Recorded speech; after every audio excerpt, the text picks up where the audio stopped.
Hi friends, చూడండి ఇవి పసుపు కొమ్ములు ఇలాంటివే బాగుంటాయండి. మనం కొన్న పసుపు ఎప్పుడు వాడద్దు, ఇలాంటివి తీసుకొని పట్టించుకోండి.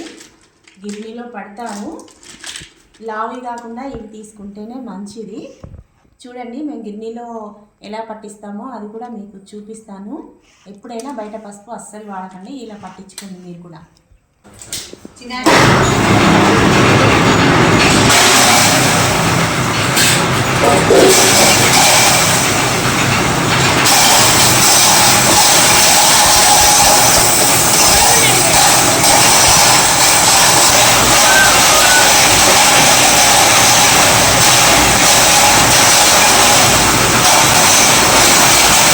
పసుపు ప్యాకెట్లు కొనుక్కుంటే అందులో కల్తీ కూడా ఉంటుందండి. ఎప్పుడు అలా కొనుక్కోకండి. ఈ పసుపు కొమ్ములను మనం కిరాణా షాప్ నుండి తెచ్చిన తర్వాత వాటిని ఎండబెట్టద్దు. ఎండబెడితే ఏమవుతుందంటే పసుపు కలర్ అంతా పోయి తెల్లగా అయిపోతుందని మా అమ్మగారు చెప్పారండి. నేను ఎప్పుడైనా అలాగే పట్టిస్తాను.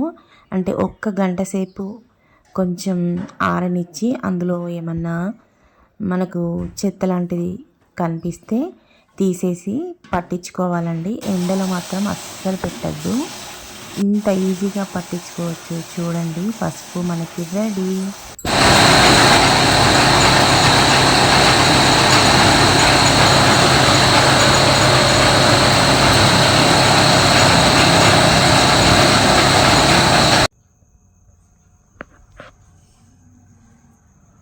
చూసారు కదా ఫ్రెండ్స్, గిర్నీలో పట్టించిన తర్వాత ఎంత బాగా వచ్చిందో ఈ పసుపు. చూడండి, ఈ పసుపు మనము ఫేస్కి కూడా అప్లై చేసుకోవచ్చు.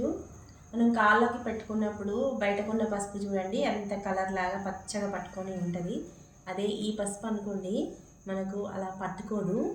మనం పాలలో వేసుకొని కూడా నైట్ వేడివేడి పాలల్లో కొంచెం పసుపు వేసుకొని తాగితే రోజు ఆరోగ్యానికి చాలా మంచిదండి. మీరు ఇలాగే పట్టించుకోండి. చూడండి ఎంత బాగా వచ్చిందో.